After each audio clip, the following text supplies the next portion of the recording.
দাসত্ব দুই ধরনের হয়, একটা রাজার দাসত্ব আর একটা সময়ের দাসত্ব। কত টাকা আয় করলাম সেটা মানুষের সুখ বা স্বাধীনতা নয়, মানুষের আসল স্বাধীনতা নিজের সিদ্ধান্ত, নিজের সময়ে, নিজের পরিচয়ে। চাকরির মতো নিশ্চিত জীবন ছেড়ে কৃষিতে নামবো, মানুষ তো হাসাহাসি করবেই। জীবন যেহেতু আমার, তাই সিদ্ধান্ত আমি নিজেই নিয়েছি। চাকরি ছেড়ে তাই ফিরে এসেছি ফসলের মাঠে, যেখানে সবাই লস ছাড়া লাভের কথা শোনায় না, শুধুমাত্র একজন বাদে, সেটা হচ্ছে এগ্রোওয়ান গ্লোবাল লিমিটেড।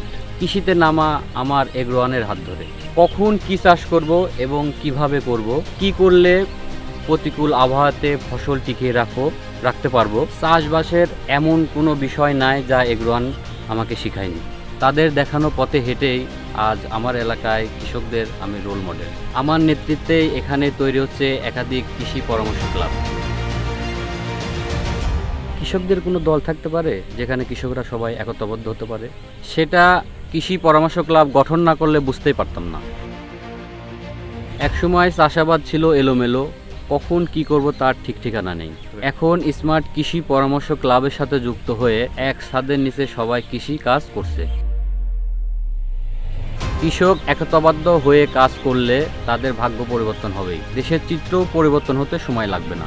জীবন বদলায় যখন সাহস করে নতুন পথ বেছে নেওয়া যায়। আলহামদুলিল্লাহ, আমি গর্বিত, আমি এগ্রোওয়ানের স্মার্ট লিডার। এগ্রোওয়ানে প্রথমে ট্রেনিং করি, ট্রেনিংয়ের মাধ্যমে ওখানে complete solution A to Z, তারই আলোকে প্রথম শশা আবাদ করি। শশা আবাদে আমি ইনশাল্লাহ লাভবান হয়েছি। আমার দেখা দেখি এলাকায় আরও কৃষক আধুনিক চাষাবাদে উদ্বুদ্ধ হয়েছে এবং তারা অলরেডি এখন চাষাবাদ করতেছে আমারই পরামর্শে।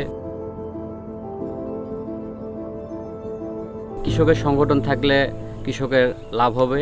এর কারণ হচ্ছে সবাই পরামর্শ মোতাবেক একটা ফসল করতে পারবে এবং ভালো করবে ইনশাল্লাহ। কৃষির প্রতি উদ্বুদ্ধ হওয়ার পরে সেখান থেকে আধুনিক চাষের পরে সেখানে আলহামদুলিল্লাহ 3টা ফসল আমি ভালো করছি। পরবর্তীতে কোম্পানি আমাকে এখানে অ্যাজ ইউজুয়াল লিডার হিসাবে সাপোর্ট দেয়। লিডারের মাধ্যমে আমি আরও এলাকায় আরও 10টা কৃষক নিয়ে আমি একটা ক্লাব তৈরি করি। স্মার্ট কৃষক বা একজন স্মার্ট লিডার কৃষকদের একটি প্রজেক্ট রেডি করতে বা একটা ক্রপস রেডি করতে, জমি তৈরির থেকে শুরু করে এবং A to Z space schedule থেকে শুরু করে তার পরামর্শেই কৃষক ফসল আবাদ করে লাভবান হয়। কোনো বালাইনাশক বা কোনো সমস্যা হলে আমরা তার জমি পরিদর্শন করি এবং তার সঠিক ট্রিটমেন্ট বা পরামর্শ দিই।